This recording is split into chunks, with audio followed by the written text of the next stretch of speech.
Ji welcome back after the break. और break के दौरान हम कुछ ऐसी बातें कर रहे थे कि मेरी तो आंखें नम हो गई। शफात ने मुझे कुछ ऐसी बातें बताई कि मेरे ख्याल से अभी वक्त आ गया कि आपके साथ भी शेयर करें। जी जनाब, कल मैं नाश्ते का सामान लेने के लिए कल रात को जब मैं स्टोर पहुंचा, सुपर स्टोर जो कि घर के बिल्कुल गली के नुक्कड़ पे वाक़ है, तो मैंने उससे पूछा, मैंने कहा भाईजान अंडे किस तरह दर्जन है? तो उन्होंने कहा जनाब सिर्फ आपके लिए 190 रुपीज़, 190 रुपए ओनली।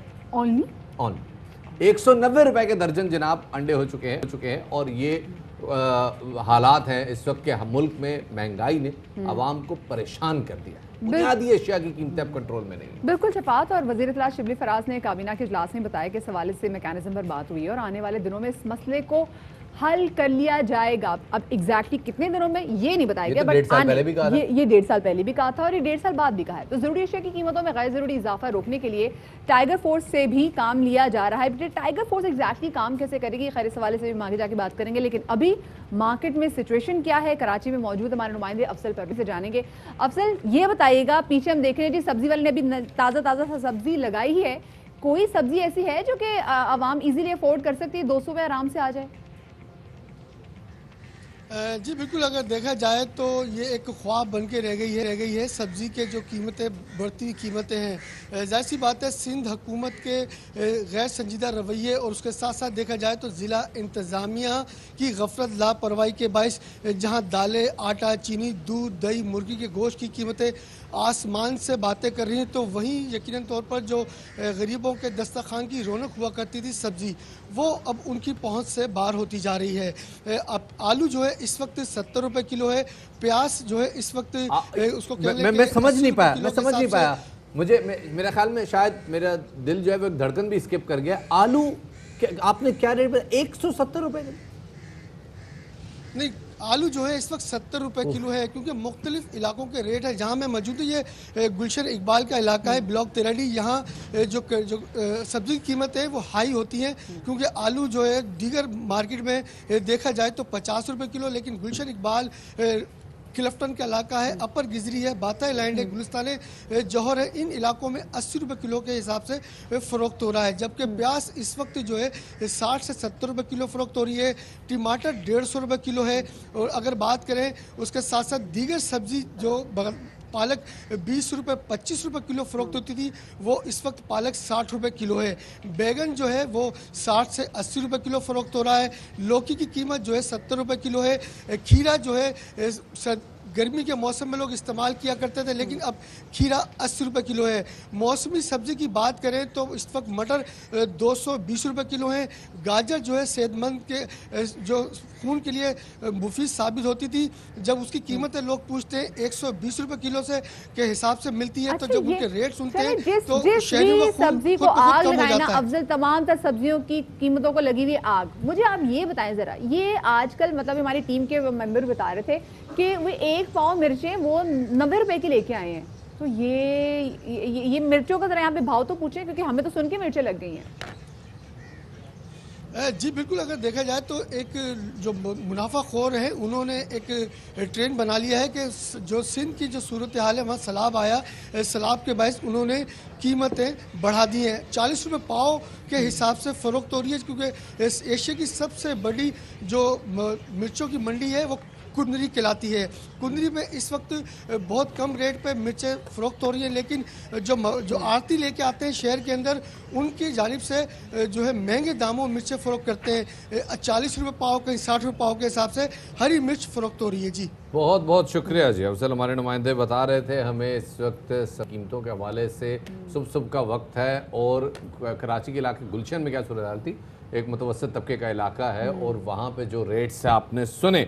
उस्मान डार साहब हमारे साथ मौजूद है जी, उनसे पूछते हैं कि अब टाइगर फोर्स कैसे इन अशिया की कीमतों में कमी लाएगी। बहुत शुक्रिया डार साहब हमें वक्त देने के लिए। डार साहब, जिम्मेदारियाँ तो दे दी गई हैं, इस साल में तीसरी दफ़ा जिम्मेदारियाँ दी जा रही हैं टाइगर फोर्स को, तो कैसे काम करेंगे, क्या कर सकते हैं?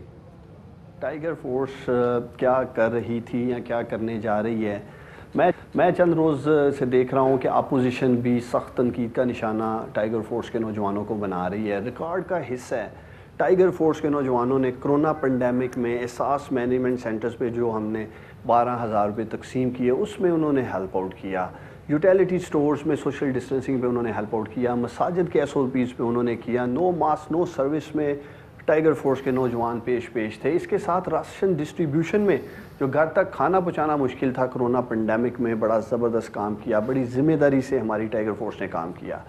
अब जिस तरह से महंगाई का सामना है, एक तो मैं ये बात क्लियर करना चाहता हूँ कि टाइगर फोर्स ने सिर्फ निशानदेही करनी है। जैसे वो कोरोना में SOPs की वायलेशन, खिलाफ वर्जी करने वालों की निशानदेही करते थे, किसी सतह पे टाइगर फोर्स ने कोरोना पेंडेमिक में कानून को हाथ में नहीं लिया। इसी तरह महंगाई में जिस तरह 2-3 मैं आपके सामने सिचुएशंस रखना चाहता हूँ। एक सबसे बड़ी जो हम चीज़ देखते हैं कि हमारे दुकानदार भाई कोई भी DC के नरखे जो है वो अपनी दुकान के बाहर नहीं लगाता। टाइगर फोर्स जो कि डिजिटल टेक्नोलॉजी से हम उन्हें स्मार्टफोन्स में जो पोर्टल डेवलप किया हमने tigerforce.gov.pk, उससे वो जियो टैगिंग के साथ पिक्चर ले सकेंगे उस दुकान की, उस लोकेशन की जहां रेट लिस्ट नहीं अवेज़ा होगी, जो कि ज़रूरी होनी चाहिए। पता होना चाहिए लोगों को कि क्या कीमतें चल रही हैं। अगर कोई लीगल एक्शन नहीं ले सकते तो ये निशानदेही तो आम आवाम भी कर सकती है ना। अगर हम जरा कराची से बात करें तो कराची में जो चीज़ों की जो कीमत जिस तरह से बढ़ी हुई, महंगाई जिस तरह से बढ़ी हुई, यहाँ हमें अभी तक टाइगर फोर्स जो है वो इतनी मुतहरिक नज़र नहीं आ रही। सो इतने बड़े शहर के लिए क्या मंसूबा है आपका? सिंध में सलाब के दौरान अली मादल शेख साहब के साथ आपने देखा होगा, नहीं देखा मैं आपके साथ फुटेज शेयर भी कर सकता हूँ।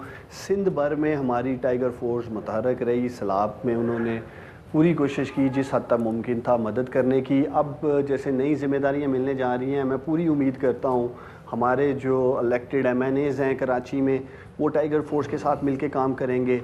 टाइगर फोर्स को बेसिकली सिंध गवर्नमेंट ओन नहीं कर रही। हमने कोरोना पेंडेमिक में भी कहा 1,72,000 के करीब सिंध के नौजवान थे जो रजिस्टर्ड हुए थे कोरोना पेंडेमिक में सिंध की खिदमत करने के लिए, कराची के लोगों के मसाइल की खिदमत करने के लिए, कोरोना में SOPs की इम्प्लीमेंटेशन के लिए। लेकिन सिंध गवर्नमेंट ने तब भी हमारे साथ तावन नहीं किया था, ठीक उस तरह जो आज नहीं कर रही है, क्योंकि टाइगर फोर्स के नौजवान डिस्ट्रिक्ट एडमिनिस्ट्रेशन के साथ मिलकर, असिस्टेंट कमिश्नर्स के साथ मिलकर, प्राइस कंट्रोल मजिस्ट्रेट के साथ मिलकर निशानदेही करेंगे महंगी चीज़ों की, आटा, दाल, चीनी, घी। जब तक सिंध गवर्नमेंट संजीदगी का मुजाहरा नहीं करती कि वो वाकई ही सिंध के नौजवानों से वॉलंटियर काम लेना चाहते हैं, जो कि रज़ाकाराना तौर पे काम करना चाहते हैं, बगैर किसी मुआवजे के, कोई फाइनेंशियल बर्डन नहीं होगा, किसी टैक्स पेयर के पैसे को सैलरी के तौर पे टाइगर फोर्स को नहीं दे रहे हैं। बहुत शुक्रिया जी। उस्मान डार साहब हमारे साथ मौजूद थे और बता रहे थे कि टाइगर फोर्स की क्या खिदमात रही हैं। छोटे से ब्रेक का वक्त हो गया, हमारे साथ रहिए।